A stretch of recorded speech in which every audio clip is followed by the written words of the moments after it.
today's version of adobo, we are using pork belly, although you could definitely use other cuts of pork or chicken as well.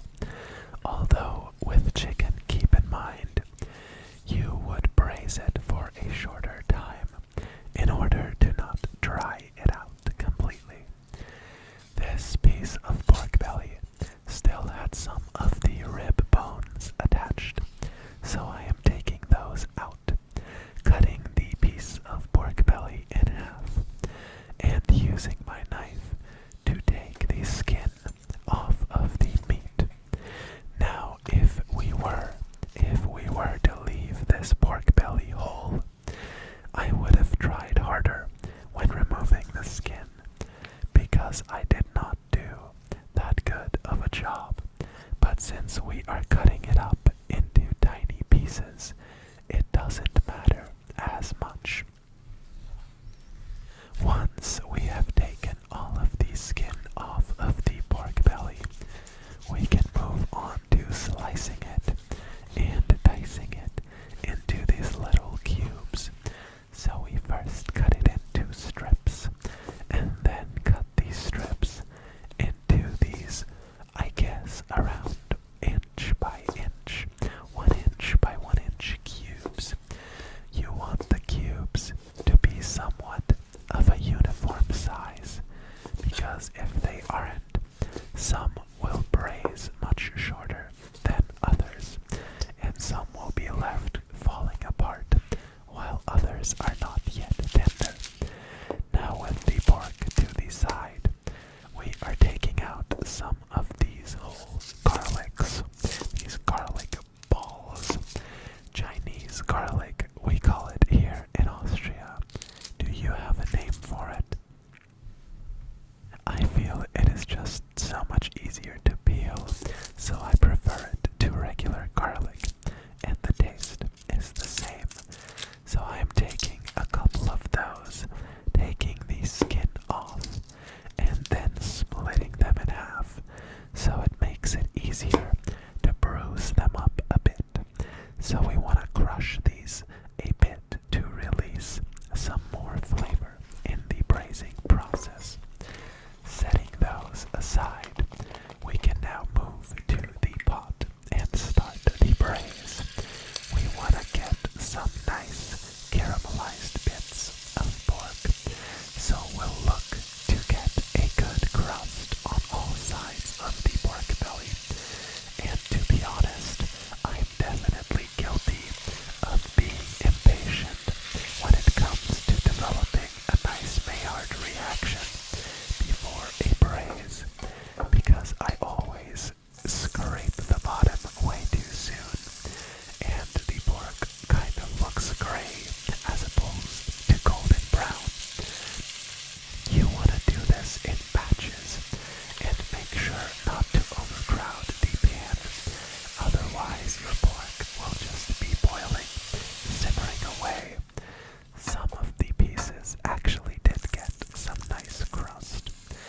Now with this third batch of pork belly, I am overcrowding it a bit, but just because I wanted to fit all of the rest of the meat in the pot and not have to do a fourth time. I am always salting this a bit, but remember to keep it light, because we'll be adding a bunch of soy later.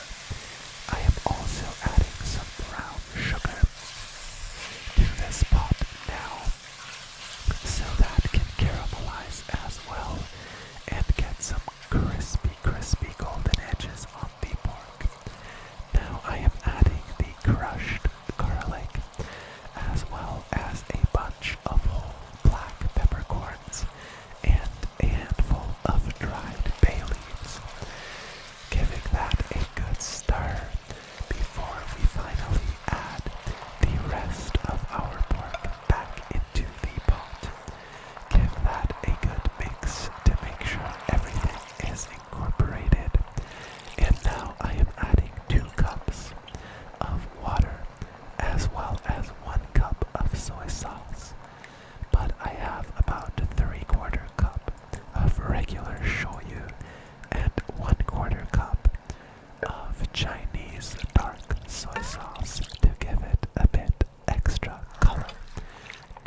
mixing that in as well.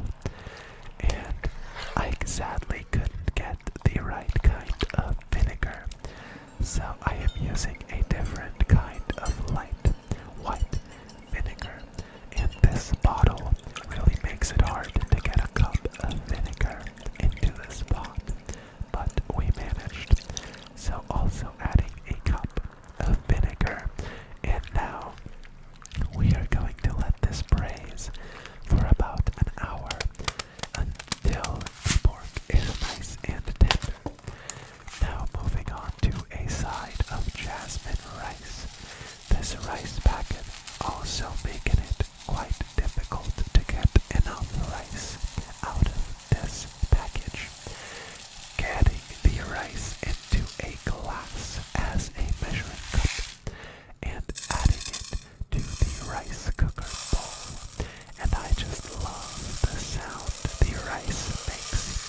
Whenever I do rice as a side, I always contemplate whether I should keep the cooking part of the rice in the video, but the rice just makes such amazing sounds whenever it is being poured into the pot or being mixed around and washed. So we give this jasmine rice a good rinse 1, 2, 3, 4 times, whichever many times it takes until the rice comes out pretty clear, until the water is pretty clear.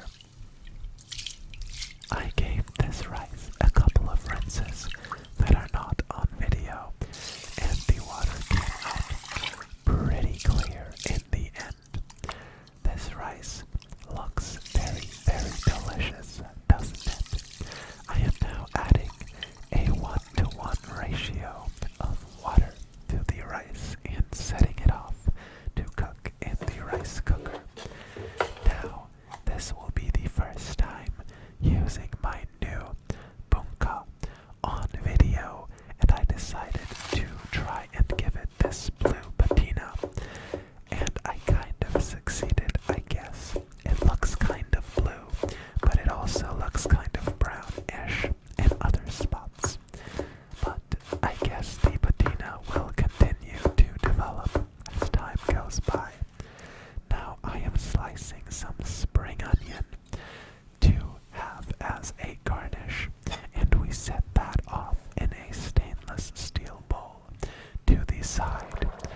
Now, after the pork has braised for about an hour, this has probably done an additional 20 minutes of reducing the liquid to turn it into a nice, thick, and glossy sauce, which covers the pork belly all nice and neatly.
since this was such a small portion, we arrived at this final bite a bit sooner than I would have liked. But fear not, because this next week I will actually be uploading 2 videos.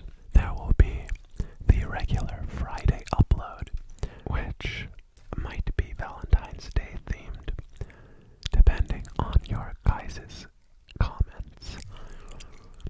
And on the 10th of February, we have a special video, because on the 10th of February 2025, I actually uploaded my first ever ASMR cooking video on this channel.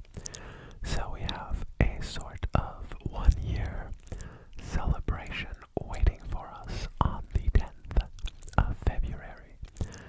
I'll try and get the video out at 10 p.m. Central European Standard Time. So convert that on your own. I know you can do it. And I hope to see you